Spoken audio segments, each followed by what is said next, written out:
I should have told my wife I was going live. It's alright. Peace and love, everybody.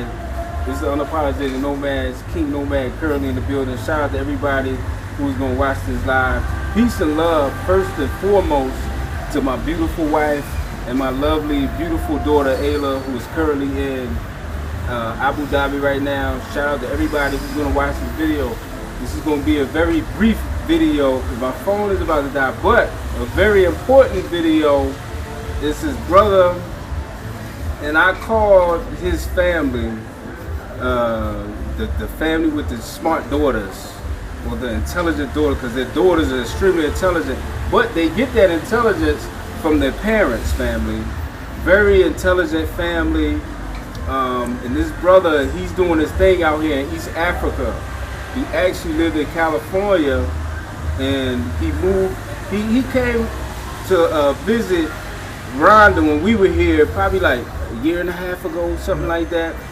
And we met them, we had them on the channel and things like that. And so he moved from Cali to Tanzania, I believe. He moved this year? November of last year. He moved November of last year. And he's doing his thing out there in Tanzania with his family, his lovely wife, and his intelligent, lovely daughters. And right now, he's so busy, he's teaching a course here on 3D modeling in Rwanda. You know, as y'all know, I'm currently in Rwanda.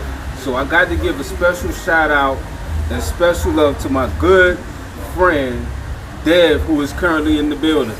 Hey everybody. Yeah. Yeah. That's right. So Dev, moving from California to Tanzania, just tell me, how was that transition? It was pretty smooth. We did a lot of like research before we came. Like you said, a couple years ago, we came. A couple years ago, we came to visit, and we had a sit down with you guys. So we did a lot of research. So the transition was easier. So we kind of knew what to expect, and then plus, we came out for maybe like 6 weeks to visit and kind of see everything. So when we came back for real, we kind of it wasn't as much of a culture shock. Okay. Yeah. Nice. So like when you got the TZ, like was it culture shock or was you like you was good? It wasn't culture shock, but we had challenges because we came to visit. You just stay at your hotel or Airbnb and that's it. But this time we had to find like a place to stay. We had to deal with things. Things were coming up, so it was a whole lot more moving parts. Mm-hmm. Then we came in the summer for here, so like November, December, summer in East Africa, so it's hot.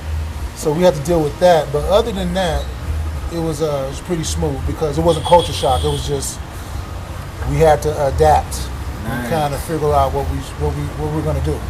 Okay, nice. So how's the family doing out there in TZ? Like, is everybody like feeling TZ? Everything is good. Like, we finally kind of settled in and got a nice spot. We kind of away in the country, not in the country, but a little bit away from the hustle and bustle. And it's just peaceful, so they're chilling. This is my first time, or maybe like my third time away from the family on a business trip, but they're doing good. That's good. Yeah. That's good. That's good. So you like keeping busy out there in TZ? Yeah, very busy because like the transition is starting to teaching, because I'm teaching. That's kind of what I'm doing for like my business or what I'm doing. So I still freelance. I work online.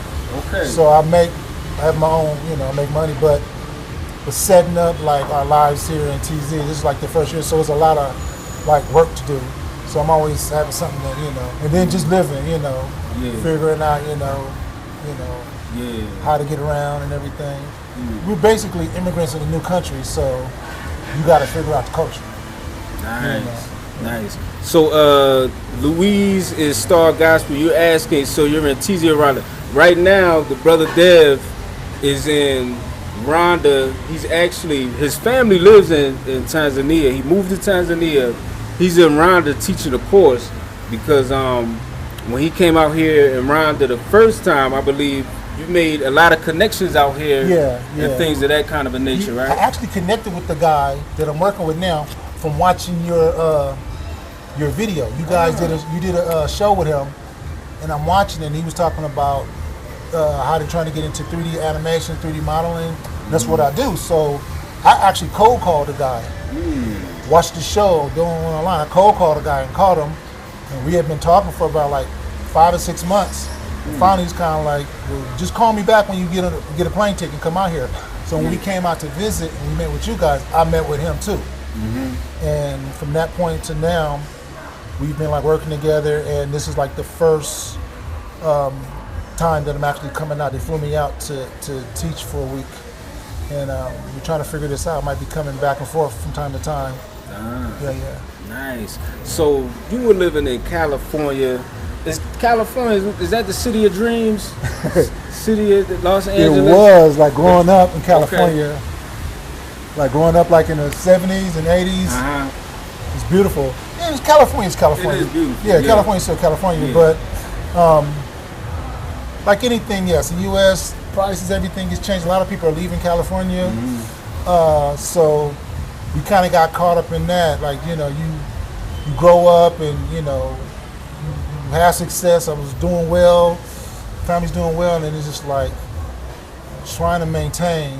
And it was kind of like at some point we were gonna, if we didn't come to Africa, we were gonna like probably move to Texas or Atlanta or something like that. We were looking to make some type of a move because it was just, then you get older and then the health of the hustle bustle, my blood pressure is high.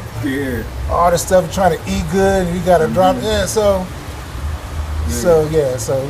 California is still California, but it costs not just money, but just, you know, a lot to be in California. So being in TZ is completely different from being in California. I know that because I visited TZ before. I know how in Bio. I mean, Oyo.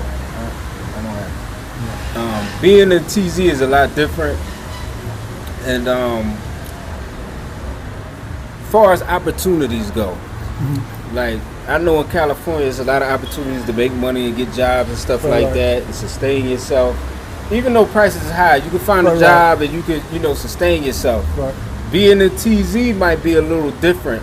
So, well, the thing for as far as opportunities, I was having opportunities in California. But the cost, the day to day, you know, you make. There's a time you make close to 6 figures. You make 6 figures, you straight. Making 6 figures, you have a family of 4 in California. I mean, it's not what you think, you know. So I'm still, and plus, half my contacts, because I work for myself. I'm like a freelancer, so half my jobs, I'm like working with people overseas, on the East Coast, anyway. So, but in terms of other opportunities to do stuff, I come out here and it's fertile ground. You know what I mean? So now all of a sudden, instead of being like one of a lot of people that do what I do, now it's like I'm having a lot of opportunities. I'm like cooking up with organizations in TZ. I'm a part of Nafasi Art Space, and I'll be doing some teaching and stuff there. And there's a lot of stuff going on. So all these opportunities, I'm finding all kind of stuff to kind of get into here. That's good. That's good. So in TZ, I know it's like a big community of expats there, people from the diaspora and things like that. Do you link up with those brothers and sisters out there in TZ? From time to time, we actually have friends that we homeschool with there that actually made the trip before us. As a matter of fact, when we were doing our research, we were all kind of doing the research together. So we had like some friends that already went before us, and then they met people.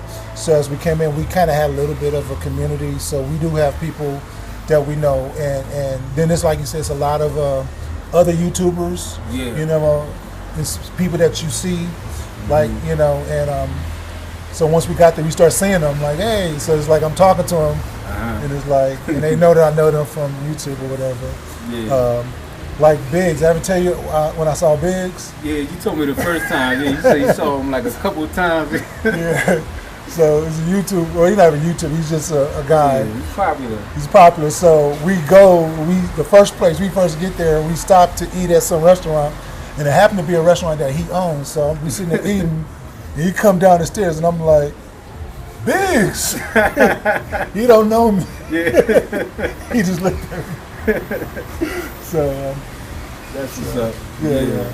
So like, now you're in Rwanda. Right. All right. Like, what's the vibe like? Like, what's the difference between Rwanda and TZ to you?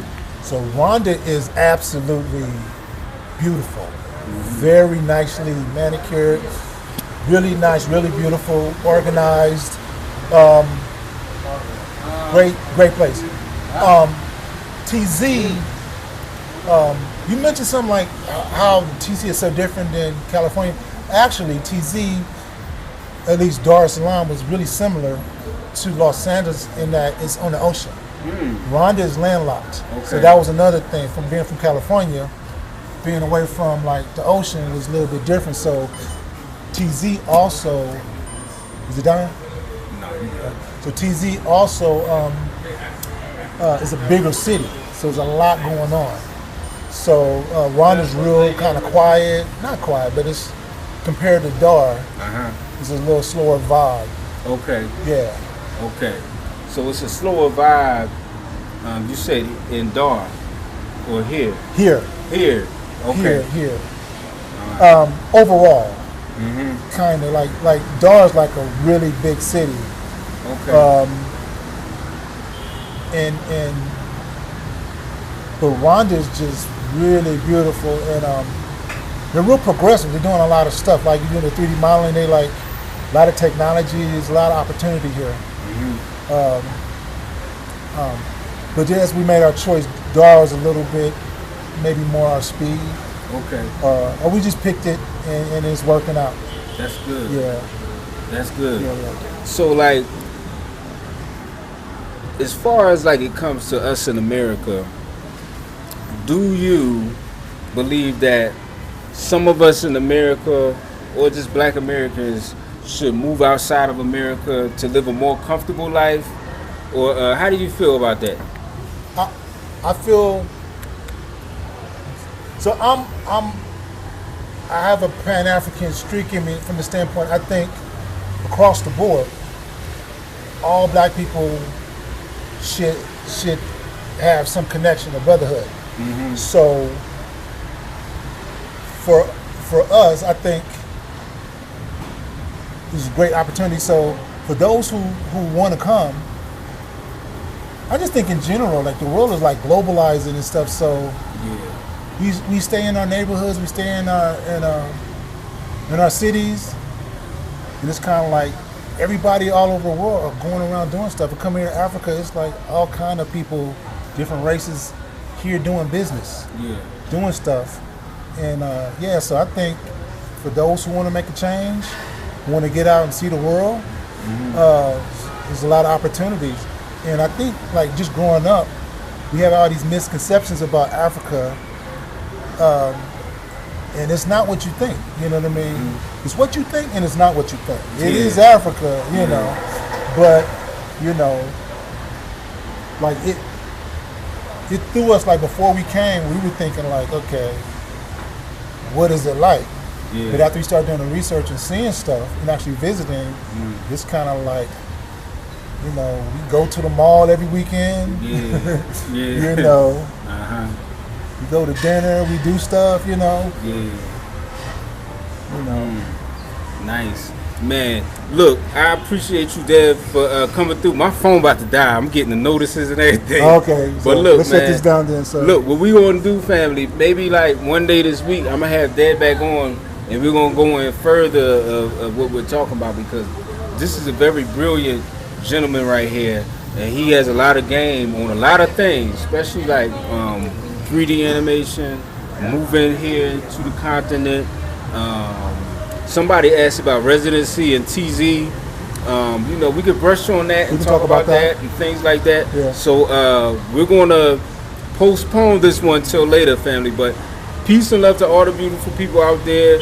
We definitely love you and appreciate you. I also want to give a special shout out to Dev's family and TZ, and I'm pretty sure he probably does too. So yeah, she might be watching. So I want to give a shout out to my beautiful wife Stacy and my beautiful, wonderful daughters Mallory and Merida. Yeah. So they probably watching. Definitely, family.